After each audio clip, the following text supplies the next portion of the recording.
घोंगडे वस्ती भवानीपेठमध्ये काय स्थिती आहे काय? आज सोलापूर शहर उत्तर विधानसभेची निवडणूक चालू असताना एक अतिशय उत्स्फूर्त प्रतिसाद या जनतेमधून या ठिकाणी दिसून येत आहे।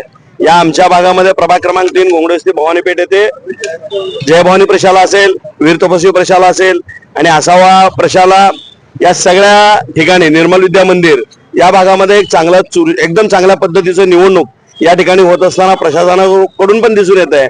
आणि विशेष म्हणजे मतदार राजा अतिशय उत्स्फूर्तपणे आमच्या भागातील सगळे मतदार उत्स्फूर्तपणे येऊन मतदान करतायत। ते कौल तर त्यांच्या चेहऱ्यावर जर बघितलं की ते सगळे आमच्या बाजूनी कौल असं या माध्यमातून दिसत आहे।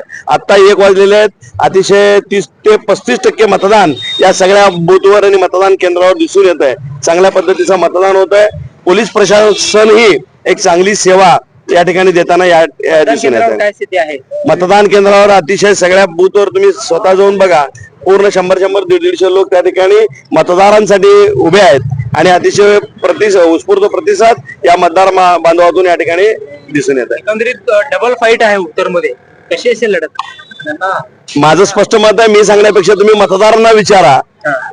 एकतर्फी म्हणजे भारतीय जनता पार्टीचे उमेदवार, महायुतीचे उमेदवार विजयकुमार देशमुख मालक 70 ते 80 हजार मतांनी या ठिकाणी निवडून येताना 100% दिसत आहेत। असा एक प्रश्न विचारला जात आहे की 4 टर्म आमदार होते, आता 5व्यांदा आहेत, पण पैसे वाटपाचा गंभीर आरोप झाला आहे भाजपवर घरकुलमध्ये आणि विरोधकांकडे मुद्दा नाही आहे, ते अशाच पद्धतीचे बेताल वक्तव्य करतील आणि याचं उत्तर 23 तारखेला ही जनता देईल असं मी तुम्हाला या ठिकाणी सांगू इच्छितो। 70 ते 80 हजार मतदारांचं मतदान माननीय विजयकुमार देशमुख मालकांचं लीड असेल या ठिकाणी मी ठणकावून सांगतो।